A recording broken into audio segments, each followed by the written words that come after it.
Hello everyone, दृष्टि के teaching exam YouTube channel में एक बार फिर से आपका स्वागत है। मैं हूं गीतांजलि शुक्ला। जैसा कि आप सभी जानते हैं, हम यहाँ यूजीसी नेट ज्योग्राफी विषय के विगत वर्षों के प्रश्नों पर चर्चा कर रहे हैं। यानी पिछले वर्षों में भूगोल विषय से यूजीसी नेट की परीक्षाओं में किस तरीके से प्रश्नों को पूछा गया है, कैसे प्रश्नों को फ्रेम करने की प्रवृत्ति रही है, प्रश्नों को फ्रेम किस तरीके से किया गया है, यदि सही जोड़ी वाले प्रश्न हैं तो आप उन्हें कैसे टैकल कर सकते हैं, इनमें आप एलिमिनेशन मेथड कैसे लगा सकते हैं, इनके बारे में हम प्रश्नों को हल करते हुए चर्चा करेंगे। ठीक है, साथ में किसी भी टॉपिक पर जो प्रश्न पूछा गया है संभवतः हम कोशिश करेंगे यदि वो टॉपिक शॉर्ट में समझने में आ जाए तो हम उसे यहाँ समझेंगे। ठीक है, चलिए शुरू करते हैं। सबसे इंपॉर्टेंट बात ये कि हमने इस सीरीज में एक क्रम निर्धारित किया है। क्या क्रम निर्धारित किया है कि हम विगत वर्षों में भूगोल विषय से जो यूजीसी नेट की परीक्षाओं में प्रश्न पूछे गए हैं उन्हें हम क्रमवार लेकर चलेंगे, यानी हम एक सिस्टमैटिक अप्रोच के साथ आगे बढ़ेंगे। सबसे पहले हम जो कि यहाँ अभी पहले सेगमेंट पर चर्चा कर रहे हैं, यानी 2023-24 से लेकर पिछले जितने भी वर्षों में सबसे पहले भू आकृति विज्ञान से जो प्रश्न पूछे गए हैं उन प्रश्नों को हम हल करेंगे। ठीक है, और इसी क्रम में हम आगे बढ़ते जाएंगे। जियोमॉर्फोलॉजी से जो भी प्रश्न पूछे गए हैं सबसे पहले हम उन्हें फिनिश करेंगे। इसके बाद फिर हम अगले जो सेगमेंट है, चाहे वह जलवायु विज्ञान हो चाहे वो समुद्र विज्ञान हो, आगे हम उसके बारे में चर्चा करेंगे। ठीक है, तो भू आकृति विज्ञान के ही अंतर्गत हम आज के सेशन पे जो खास प्रश्न पूछे गए उन पर चर्चा करते हैं और देखते हैं हमारे आज के सेशन के पहले प्रश्न को।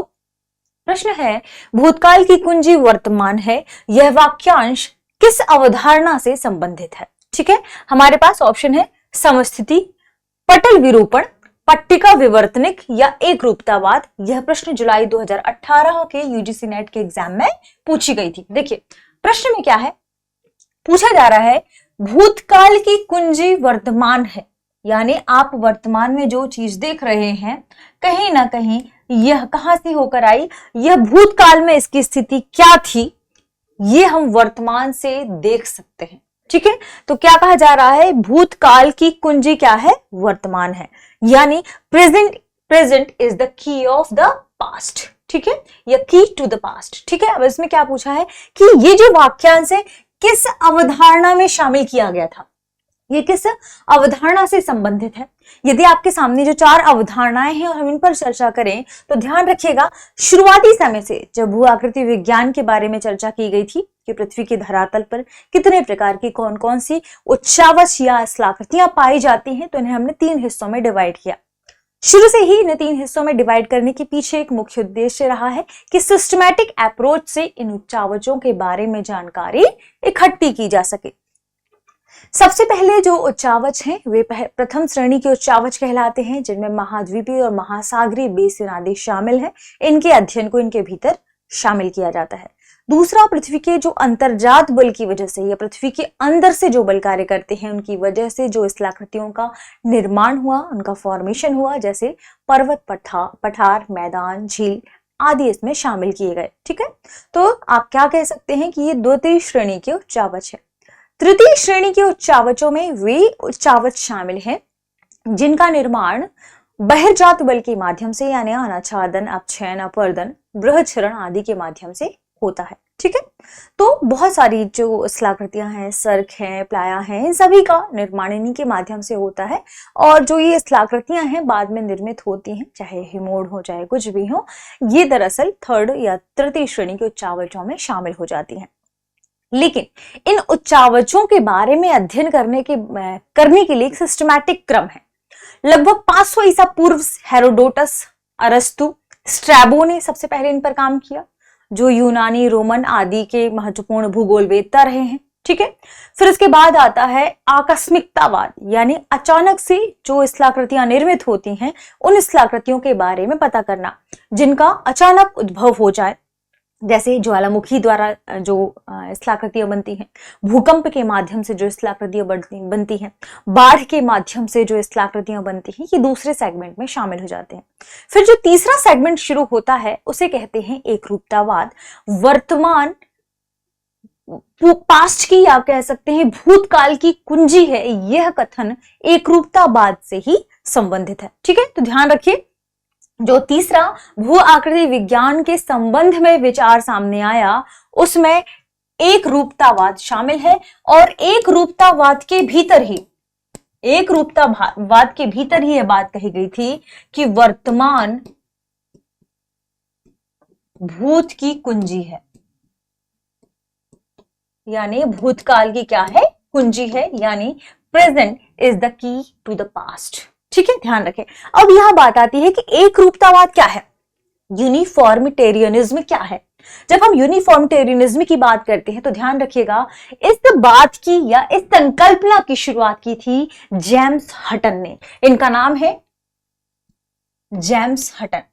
जेम्स हटन ने ही एक रूपतावाद की चर्चा की थी सबसे पहले, और एक रूपतावाद के भीतर ही उन्होंने यह बात की कि कोई भी स्थलाकृति जो अभी वर्तमान में मौजूद है, यदि आप स्थलाकृति के बारे में जानते हैं, यानी उन्होंने क्या कहा कि भू आकृतिक विज्ञान में एक रूपतावाद बहुत इंपॉर्टेंट है। कैसे इंपॉर्टेंट है, क्यों महत्वपूर्ण है? उन्होंने कहा कि पृथ्वी की सतह पर स्थित वर्तमान स्थल स्वरूपों की वजह से, आपके पास जो वर्तमान स्थल स्वरूप हैं, इनकी आकृति और इनकी आकार के कारण पृथ्वी के धरातल पर मौजूद जो वर्तमान स्थलाकृति हैं, इनकी आकृति व इनके आकार के आधार पर, इनको देखने के बाद आप इसके इतिहास को समझ सकते हैं, यानी पहले ये क्या रहा होगा, है ना। और अपरदन की क्रिया में जो हम 3 प्रकार की, या आप कह सकते हैं कि हम जिन अवस्थाओं की बात करते हैं, कहीं ना कहीं वे अवस्थाएं यही दिखाती हैं कि पहले स्थलाकृति कैसी थी, फिर कैसे उसमें उच्चावच में उत्थान के बाद अपरदन की क्रियाएं चलती गई, और अंततः स्थलाकृति कैसी हो जाती है। यानी मैदान के इतिहास के बारे में भी आप पता लगा सकते हैं। इस सिद्धांत के बारे में कहा था सबसे पहले जेम्स हटन ने, ध्यान रखिएगा। और जेम्स हटन के इस सिद्धांत में 1927 के बाद 97 आगे तक आते आते, ध्यान रखिए, इसके बारे में खूब चर्चा हुई, और इसी के अंतर्गत कई सारे स्कूल ऑफ थॉट भी निकल कर सामने आते हैं, और वे फिर जो स्थलाकृतियां वहां मौजूद थे, लैंडफॉर्म जो मौजूद थे, उनका अध्ययन करते हैं। ठीक है, तो कई सारे इसके बाद तथ्य निकलकर सामने आए। फिलहाल यदि हम बात करें इस प्रश्न की, भूतकाल की कुंजी वर्तमान है, यह किस अवधारणा से संबंधित है? यह एकरूपतावाद से संबंधित है। ऑप्शन डी इस प्रश्न का सही जवाब है। जब पटल विरूपण की हम बात करते हैं, यानी हम प्लेट किसी अंतर्जात बल के माध्यम से या कई अन्य बलों के माध्यम से जो पृथ्वी के ऊपर उच्चावच फॉर्म होते हैं, हम इनकी बात करते हैं। ठीक है, जब हम पट्टिका विवर्तनिकी की बात करते हैं, यानी हम बात कर रहे हैं प्लेट टेक्टोनिक थ्योरी की। मॉर्गन ने सबसे पहले इसके बारे में बात की। प्लेट टेक्टोनिक थ्योरी में प्लेटों के टकराने से, प्लेटों के दूर जाने से, प्लेटों के संरक्षी यानी इनके समानांतर खिसकने से किस प्रकार के जो उच्चावचों का निर्माण होता है, स्थलाकृतियों का निर्माण होता है, वे इसके भीतर शामिल होते हैं। ठीक है, समस्थिति की बात करें, समस्थिति का मतलब होता है भू संतुलन, भूमि के बीच में संतुलन या भूमि पर संतुलन कैसे मौजूद है। तो भूमि की सतह पर जो उच्चावच बने हैं और भूमि के नीचे आंतरिक परतों में कैसा इनके बीच में क्या समन्वय है, संतुलन है, इसे हम किसके भीतर पढ़ते हैं? समस्थिति के भीतर पढ़ते हैं। फिलहाल प्रेजेंट इज द की of the two the past, ये जो कथन है यह एकरूपतावाद से संबंधित है, यूनिफॉर्मिटेरियनिज्म से जुड़ा हुआ है। ठीक है, आगे बढ़ते हैं। अगला प्रश्न है, कैलिफोर्निया में सैन एंड्रियास भ्रंश पटल सीमा और पटल गतियों की निम्नलिखित प्रकारों में से किसका उदाहरण है? देखिए, सैन एंड्रियास भ्रंश या सैन एंड्रियास फॉल्ट के बारे में हमारे प्रीवियस वीडियो में भी हमने चर्चा की है। जब सैन एंड्रियास फॉल्ट के बारे में हमने चर्चा की थी तो हमने उसमें पढ़ा था कि इस फॉल्ट का फॉर्मेशन कैसे होता है। प्लेट विवर्तनिकी में 3 तरीके से किसी भी स्थलाकृति का निर्माण होता है। इन 3 तरीकों में सबसे पहले यदि हम बात करें अभिसारी प्लेट सीमांत की, तो अभिसारी प्लेट सीमांत में कोई 2 प्लेटें क्या होती हैं, एक हल्की प्लेट, एक भारी प्लेट, एक दूसरे के आमने सामने ओर आती हैं। ठीक है, और आने के बाद ये आपस में टकराती हैं। जहां टकराती हैं इसके बाद यह जो सीमा बनती है इसे अपसारी सीमा कहते हैं, है ना। और फिर जो भारी प्लेट है वह उसका क्षेपण हो जाता है, सबडक्शन जोन तक चली जाती है। वह कहां जाती है? सबडक्शन जोन तक। ठीक है, ये जाकर अंत में क्या होती है? नीचे गलती है, क्योंकि टेम्परेचर बहुत अधिक होता है पृथ्वी के आंतरिक हिस्सों में। ये जो हमने देखा ये हमने जो देखा ये अभिसारी प्लेट सीमांत है, ध्यान रखें, ठीक है। अभिसारी यानी कन्वर्जेंस प्लेट सीमांत की बात कर रहे हैं हम। ये पहला प्रकार हुआ। दूसरा, जब दो प्लेटें एक दूसरे की विपरीत दिशा में जा रही हूं, यानी यहां पर जब ये प्लेटें खिसक रही हैं, देखिए ये जो प्रक्रिया है ये कई हजारों वर्षों करोड़ों वर्षों की प्रक्रियाएं हैं। ये एक दिन में घटनाएं घटित नहीं होती हैं, ये कई वर्षों में कुछ मिलीमीटर तक खिसक पाते हैं, ध्यान रखिएगा। ये नहीं कि आज हमने पढ़ लिया यानी तुरंत की घटनाएं, नहीं। तो उच्चावच जिनका निर्माण हो रहा है पृथ्वी पर, वे भी एक लंबी प्रक्रिया के जरिए बनते हैं। ऐसे में जब अपसारी प्लेट सीमांत की बात करते हैं, दो प्लेटें एक दूसरे की विपरीत दिशा में जा रही होती हैं, तो पृथ्वी के अंदर से, पृथ्वी के आंतरिक हिस्से से जो मैग्मा निकलकर ऊपर की ओर आता है, तो नए प्रकार के उच्चावचों का निर्माण होता है ना। इसे हम रचनात्मक सीमांत भी कह सकते हैं। नए प्रकार की रचना होती है जिसे कटक कहते हैं, ठीक है। जो महासागरीय कटकों का निर्माण होता है अटलांटिक महासागर में, वे दरअसल अपसारी प्लेट सीमांत का ही एग्जाम्पल है। और तीसरा है समानांतर प्लेट सीमांत, जैसे संरक्षी प्लेट सीमांत के रूप में भी जाना जाता है, या इसे रूपांतरित प्लेट सीमांत के रूप में भी जाना जाता है, जहां दो प्लेटें एक दूसरे की विपरीत दिशा में लेकिन समानांतर, कुछ इस तरीके से समानांतर लेकिन एक दूसरे की विपरीत दिशा में गति कर रही होती हैं। इनके बीच में जहां ये घर्षण हो रहा है इस हिस्से पर, ये इसके घर्षण की वजह से भूकंपीय गतिविधियों का जनन होता है, ठीक है।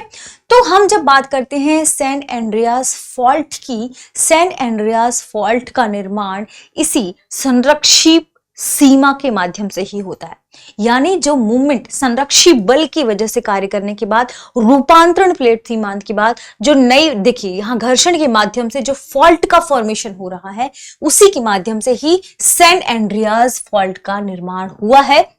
ये एक रूपांतरित सीमा के रूप में कार्य करता है, ध्यान रखें।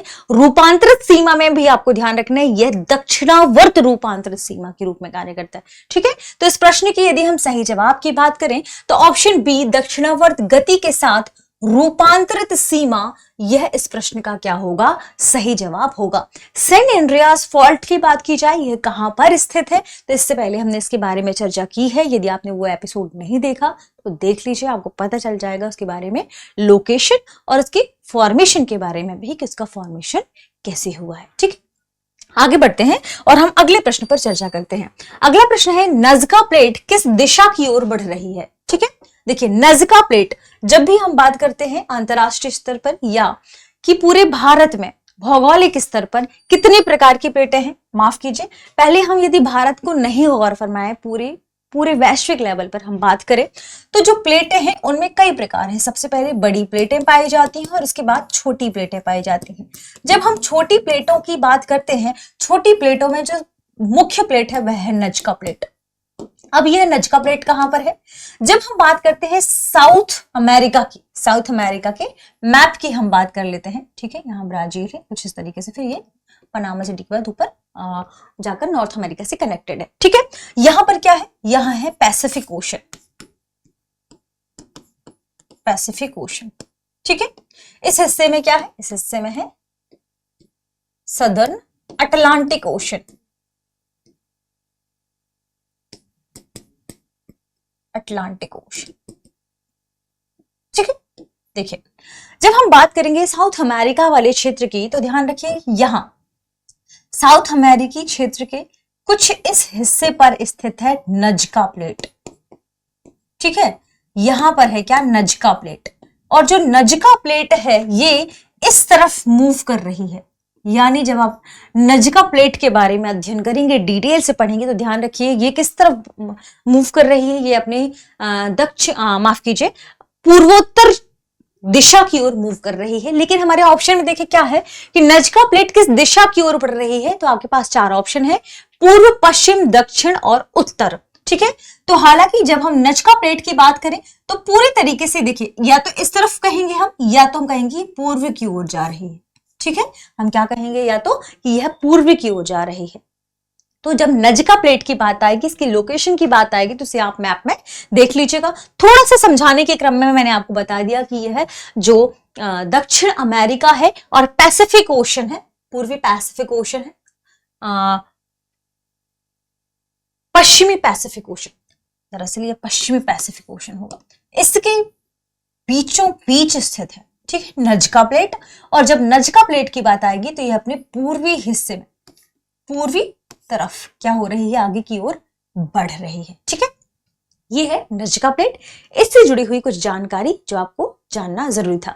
एक और बात ध्यान रखिएगा नजका प्लेट के बारे में ही कि ये पूर्वी दिशा की ओर बढ़ तो रही है, लेकिन कितनी गति से, इसकी स्पीड क्या है, स्पीड भी इंपॉर्टेंट हो जाएगी। मान लीजिए कभी पूछ लिया तो स्पीड ध्यान रखें, लगभग 40 से 53 मिलीमीटर पर ईयर। ध्यान रखें 40 से 53 मिलीमीटर पर ईयर की दर से यह क्या हो रही है, पूर्व दिशा की ओर मूव हो रही है, ठीक है। ये था नजका प्लेट के बारे में इंपॉर्टेंट डिस्कशन। और इस प्रश्न का सही जवाब है, आपका ध्यान रखें, ऑप्शन ए पूर्व, यानी नजका प्लेट किस दिशा की ओर बढ़ रही है, ये पूर्व दिशा की ओर बढ़ रही है, ठीक है। चलिए आगे बढ़ते हैं, अगले प्रश्न पर चर्चा कर लेते हैं। अगला प्रश्न दिसंबर 2018 से जुड़ा हुआ है। हम इससे पहले जिन प्रश्नों पर चर्चा कर रहे थे ध्यान रखिएगा वो जुलाई 2018 के प्रश्न थे। चलिए आगे बढ़ते हैं और पहले इसके मतलब 2018 के भू आकृति विज्ञान से जुड़े हुए दिसंबर के प्रश्न को हम देखते हैं। प्रश्न है, निम्नलिखित में से कौन सा एक भू स्थलाकृतिक विशेषताओं वाला समूह क्षरण प्रक्रिया का परिणाम है। देखिए भू स्थलाकृतिक विशेषताओं वाला समूह यानी इनमें से कोई एक समूह होगा जिसकी विशेषताएं बिल्कुल एक जैसी होगी, किस आधार पर, क्षरण प्रक्रिया के आधार पर, है ना। अनाच्छादन की जब हम प्रक्रिया पढ़ते हैं तो अनाच्छादन की प्रक्रिया में हम जानते हैं कि अपक्षय, अपरदन और बृहद क्षरण की प्रक्रियाएं होती हैं, जिनमें अपक्षय यानी चट्टानों का एक ही स्थान पर विघटन एवं वियोजन, ठीक है, विघटन एवं वियोजन यानी इसे यांत्रिक, भौतिक और रासायनिक आधार पर चट्टानों के टूटने से, असंगठित होने से समझा जाता है। चट्टानें जब असंगठित होती हैं, एक ही स्थान पर टूटकर बिखर जाती हैं, इन्हें हम अक्षय कहते हैं। और जब अपरदन की विभिन्न कारकों जैसे नदी या आप कह सकते हैं बहता हुआ जल, भूमिगत जल या पवन या हिमनद या परिहिमानी, इनमें से किसी के भी माध्यम से यदि इन अपक्षय या इन अवसादों का, ध्यान रखें अपक्षय के माध्यम से जो चट्टान टूटकर बिखर गई, इन अवसादों का जब स्थानांतरण होता है तब हम इसे अपरदन कहते हैं। और फिर बहुत बड़ी मात्रा में इसके क्षरण को भी जाना जाता है। तो ध्यान रखिए क्षरण के माध्यम से हमारे पास ऑप्शन में A B C D 4 option है। ऑप्शन में क्रमशः पहला जो वर्ग है या समूह है वह है एस्कर्स, फियर्ड, वी आकार वाली घाटी और सीफ। वी आकार वाली घाटी से ही आप समझ सकते हैं कि ये क्षरण प्रक्रिया के माध्यम से नहीं बना है, पहला एलिमिनेट हो गया। दूसरा सर्क, एरीट, प्लाया और स्टेक। यदि इस समूह पर हम गौर फरमाएं तो आपको समझ में आएगा कि क्षरण प्रक्रिया के माध्यम से इस समूह का निर्माण हुआ है। कैसे, ये समझने की हम कोशिश करते हैं। जब हम बात करेंगे सर्क की, सर्क क्या है, सर्क दरअसल जो ध्यान रखें पर्वतीय क्षेत्रों से, यानी ऊपरी हिस्से से, कहां पर, पर्वतीय क्षेत्रों से, पठारी क्षेत्रों से जब हिमनदियां नीचे की ओर गिरती हैं या नीचे की ओर आती हैं, ठीक है, कहां पर, ऊंचे पर्वतीय क्षेत्रों से, ठीक है, या उच्च भूमि से आप कह सकते हैं, हालांकि ऊंचे पर्वतीय क्षेत्र ही हैं। तो जब हिमनदियां पर्वतीय क्षेत्रों से नीचे की तरफ सरकती हुई आती हैं तो उस नीचे की तरफ सरकती हुई आने के क्रम में कुछ इस तरीके से आराम कुर्सी के रूप में एक स्थलाकृति का विकास होता है, या आप कह सकते हैं अर्धचंद्राकार, या आप कह सकते हैं कुछ कटोरानुमा आकृति, ठीक है। तो इस कटोरेनुमा आकृति को ही सर्क कहते हैं, ठीक है।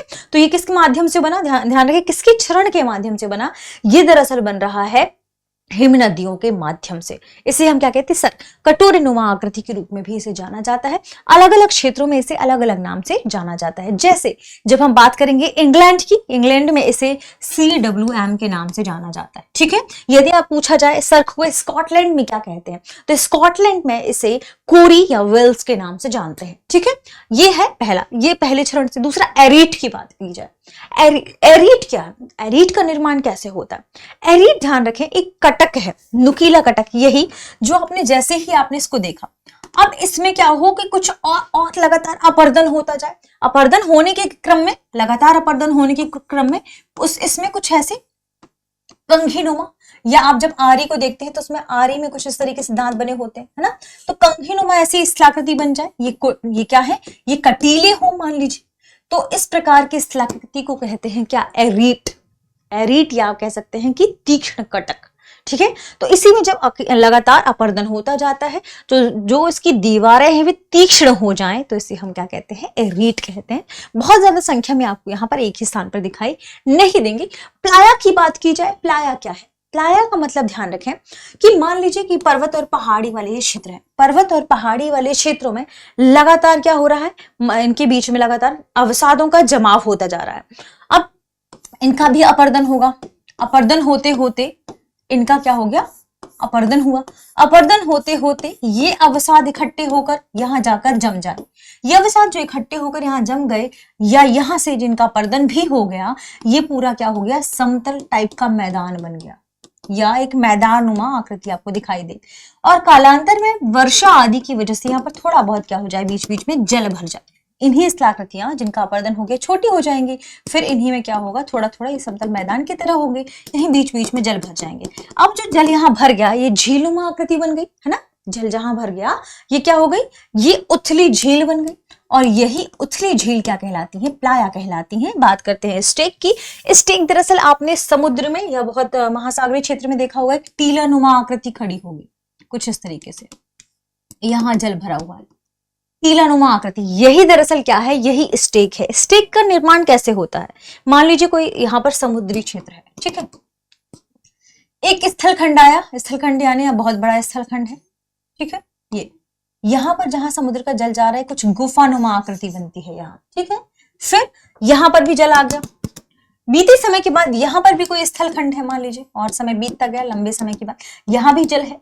फिर जल कुछ ऐसा समय आता है कि इनके बीच में कटाव होता चला जाता है। कटाव होने के क्रम में ये थोड़ा सा आपको नजदीक दिखाई देंगे और इनकी स्थलाकृति आपको कुछ इस तरीके से दिखाई देगी, या इनके बीच से जल प्रवाहित होने लगता है, ठीक है, मेहराब जैसी आकृति बनती है। फिर कुछ और समय अपर्दन के बाद ये मान लीजिए मेहराब खत्म हो जाए या समाप्त हो जाए, और भी अपर्दन होते रहेंगे लगातार कई वर्षों में, और ये जो यहाँ पर जल भरा हुआ है, ये जल भरा हुआ है, ये जल अभी भी भरा हुआ है, ठीक है, और इनका और अपर्दन हुआ, इसका भी और अपर्दन हुआ, तो ये कुछ इस तरीके से टीलेनुमा बचे। अब ये कुछ ऐसा टीलेनुमा आकृति बची, इसे कहते हैं स्टैक, ठीक है। तो ये चारों क्षरण के माध्यम से बने हैं, तो इस प्रश्न का सही जवाब होगा ऑप्शन बी, ठीक है, ध्यान रखिएगा। अब आगे बढ़ते हैं और आज के लास्ट प्रश्न पर चर्चा करते हैं। प्रश्न है, मेंटल की ऊपरी भाग जिसके ऊपर पृथ्वी की परपटी प्लवन करती है उसको कहा जाता है। प्लवन यानी ऊपर कुछ इस तरीके से बहना, हालांकि बहुत तेजी से नहीं, लेकिन प्लवन यानी इसके ऊपर हलचल, ठीक है। ऑप्शन ए है गुरुमंडल यानी बैरिस्फीयर, ऑप्शन बी है मेसोस्फीयर, ऑप्शन सी है हाइड्रोस्फीयर, ऑप्शन डी है स्थैनोस्फीयर। ये प्रश्न भी दिसंबर 2018 की यूजीसी नेट के एग्जाम में पूछा गया था। देखिए प्रश्न क्या है, प्रश्न है मेंटल के ऊपरी भाग जिसके ऊपर पृथ्वी की परपटी प्लवन करती है। मेंटल, हमने हमारे प्रीवियस सेशन में पृथ्वी की आंतरिक गतियों और पृथ्वी की आंतरिक संरचना और आंतरिक परतों के बारे में पढ़ा है। जब हम पृथ्वी में भूसतह से, भूपरपटी से भूगर्भ की ओर जाते हैं तो पृथ्वी के आंतरिक हिस्सों को देखते हुए अंदर जाएं, ठीक है। और ये इनके बारे में जितनी भी जानकारी प्राप्त हुई है वह भूकंपीय तरंगों के माध्यम से प्राप्त हुई है। भूकंपीय तरंगों के माध्यम से पृथ्वी के भीतर जो स्थितियां हैं, जो आंतरिक स्थिति है, जो परतें हैं, उसके घनत्व आदि के बारे में पता लगाया गया है, ठीक है। देखिए जो सबसे पहली जो ऊपरी सतह मानी जाती है जिस पर महाद्वीपीय भाग भी शामिल है और महासागरीय हिस्सा भी शामिल है, पहली जो परत है वह कहलाती है भूपरपटी, ठीक है, ध्यान रखें, भूमि की परपटी सबसे ऊपरी हिस्सा। फिर इसके भीतर हिस्सा कहलाता है मेंटल, और अंत में जो हिस्सा है उसे कहते हैं कोर, ठीक है। मेंटल भी दो हिस्सों में डिवाइड है, हमने पहले वाले सेशन में पढ़ा भी है, आउटर मेंटल और इनर मेंटल। कोर भी दो हिस्सों में डिवाइड है, आउटर कोर और इनर कोर। लेकिन प्रश्न में क्या पूछा जा रहा है, मेंटल के ऊपरी भाग जिसके ऊपर पृथ्वी की भूपरपटी या पृथ्वी की परपटी प्लवन करती है। तो परपटी ये क्या है, ये दरअसल कम घनत्व की है, इसके अंदर जाएंगे मेंटल में ज्यादा घनत्व मिलता है, तो कम घनत्व वाला जो हिस्सा है वह मेंटल पर क्या होगा, प्लवित हो रहा है। और सबसे बड़ी बात, प्लवित क्यों हो रहा है, क्योंकि मेंटल के इस आउटर परत में क्या है, दुर्बलता मंडल है या दुर्बल मंडल है। इसे क्या कहा जाता है, इसे एस्थेनोस्फीयर कहा जाता है, एस्थेनोस्फीयर। एस्थेनो का मतलब होता है दुर्बल शब्द, दुर्बल। दुर्बल क्यों, क्योंकि यहां पर गर्म, तप्त और द्रवित, द्रव क्या है, लावा है, या आप कहें मैग्मा। चट्टानें पिघली हुई अवस्था में पाई जाती हैं, ठीक है। तो यहां पर आप क्या कह सकते हैं, द्रवित, तप्त, गर्म, मैग्मा की उपस्थिति की वजह से यहां इस हिस्से को क्या कहते हैं, दुर्बल मंडल कहते हैं। और इसके ऊपर भूपर्पट्टी का हिस्सा क्या होता है, प्लवित होता रहता है, या परपट्टी का हिस्सा प्लवित होता रहता है, ठीक, ध्यान रखिएगा। भूपर्पट्टी के नीचे जैसे ही आप प्रवेश करते हैं मेंटल में, मेंटल यानी ध्यान रखें मोह असांतत्य, मोह असांतत्य, मोह असांतत्य की बात करेंगे जब हम, यानी एक डिस्कंटिन्यूटी है, मोह डिस्कंटिन्यूटी है। इसके बाद आपको अलग थोड़ा सा विशेषताएं देखने को मिलेंगी, पृथ्वी की भीतरी जो विशेषताएं हैं, यहां से लेकर मोह असांतत्य से लेकर लगभग 2900 किलोमीटर तक जो मंडल पाया जाता है वह मेंटल है, जो आउटर और इनर मेंटल में डिवाइड है, ठीक है, ध्यान रखिएगा। जो भूपर्पट्टी है इसकी जो मोटाई है वह महासागरों में अधिक होती है, महाद्वीपों में अधिक होती है। महासागरों में इसकी मोटाई कम होगी, पतली होगी, जबकि चूंकि महाद्वीपों में और भी उच्चावच ऊंचे ऊंचे हैं, इस वजह से इनकी मोटाई ज्यादा होगी। इसलिए जो हिमालय पर्वत है उनकी ऊंचाई तो और अधिक होगी, तो उसके नीचे जो इसकी मोटाई है वह लगभग 50 से 70 किलोमीटर तक बताई जाती है। सामान्य तौर पर इसे 10 किलोमीटर से मान लिया जाता है, ठीक है, ध्यान रखिएगा। जहां पर्वत ऊंचे होंगे वहां भूपर्पट्टी की ऊंचाई या आप कह सकते हैं मोटाई ज्यादा होगी, ठीक है, ध्यान रखें। जैसे ही हम पृथ्वी में आंतरिक हिस्सों में प्रवेश करते हैं, घनत्व अंदर जाते जाते बढ़ता जाता है, मेंटल से कोर तक जाते घनत्व 2 गुना से 3 गुना तक देखने को मिलता है, ठीक है। इस तरीके से यदि हम बात करें कि भूपर्पट्टी का हिस्सा कहाँ, किसके ऊपर जाकर प्लवन करता है, वह हिस्सा है एस्थेनोस्फीयर, मेंटल का ऊपरी हिस्सा। इसकी ऊपरी परत जिसे दुर्बल मंडल, दुर्बलता मंडल के नाम से जाना जाता है, ठीक है। इस प्रश्न का सही जवाब क्या है, ऑप्शन डी, ठीक है। तो इस तरीके से हमने आज के सेशन के कुछ खास प्रश्नों पर चर्चा की और ये सारे इंपॉर्टेंट फैक्ट समझने की कोशिश की, इनसे रिलेटेड जो भी तथ्य था वे भी जाना और इसके कंसेप्ट को भी हमने समझा, ठीक है। तो बेसिकली यही हमारा मकसद है कि हम चीजों को ठीक से समझते हुए चलें, ठीक है। आज का सेशन यहीं पर समाप्त करते हैं, मिलते हैं अगले सेशन में। तब तक आप सभी पढ़ते रहें, रिवीजन करते रहें। शुक्रिया।